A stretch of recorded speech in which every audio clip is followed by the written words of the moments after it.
పవన్ కళ్యాణ్ ఢిల్లీ వెళ్ళి ఒక వార్నింగ్ ఇచ్చారు. అలాగే ఒక జాతీయ పార్టీని టార్గెట్ చేశారు. ఆ వార్నింగ్ ఎవరికి టార్గెట్ చేసిన పార్టీ ఏంటంటే ఖచ్చితంగా కాంగ్రెస్. అందులో నో డౌట్. దానికి కారణం ఏంటి అంటే ఆయన్ని తెలంగాణలో అడుగు పెట్టనివ్వలేదు. తెలంగాణలో సభ పెట్టనివ్వలేదు. అడుగు పెట్టనివ్వలేదు కాదు. ఆయన వెళ్తుంటారు, వస్తుంటారు తెలంగాణలో. సభ పెట్టనివ్వలేదు. దానికి అధికారం ఇవ్వలేదు. దానికి ముఖ్యమంత్రి రేవంత్ రెడ్డి కూడా క్లారిటీ ఇచ్చారు. లా అండ్ ఆర్డర్ ప్రాబ్లం అవుతుంది, వచ్చి వెళ్ళండి, తప్పేం లేదు, అంతే తప్ప వివాదాలు విద్వేషాలు సృష్టించేలా సభలు అయితే వద్దు అంటూ ఆయన ఒక క్లారిటీ ఇచ్చారు.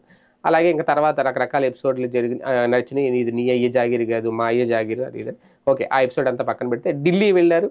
మొత్తం తన ఏంటి, తన ప్రస్థానం ఏంటి, జనసేన ప్రస్థానం ఏంటి, ఏం చేయబోతుంది, ఇవన్నీ గట్టిగా వాని వినిపించే ప్రయత్నం చేశారు, వినిపించారు. అందులో ఆయన చేసిన వ్యాఖ్యలు కానీ, మాట్లాడిన మాటలు కానీ, ఇక నుంచి సేన ప్రస్థానం ఏంటి అంటే జాతీయ సమైక్యత దిశగా వెళ్ళబోతున్నాం అనేది. అంటే భారతీయ జనతా పార్టీకి సపోర్ట్ చేస్తారు, భారతీయ జనతా పార్టీకి ప్రధాని నరేంద్ర మోడీకి అండగా కొనసాగుతారు అనేది ఒకటి లాస్ట్లో ఆయన మాట్లాడిన మాటలు. అదే నేపథ్యంలో కాంగ్రెస్ని పూర్తిగా టార్గెట్ చేసుకుంటూ వెళ్ళబోతున్నాము అనేది. అయితే ఇది ఎంతవరకు రాష్ట్రంలో ఉన్న కూటమితో ఇబ్బందులు వస్తాయి, లేదు రాష్ట్రానికి ఈయన అనుకున్న జాతీయ సమగ్రతకు జాతీయ సమైక్యతకు సంబంధం లేదా? ఏది ఏమైనా కాంగ్రెస్ని లక్ష్యంగా చేసుకొని తన సత్తా ఏంటో చూపించాలనుకుంటుంది జనసేన.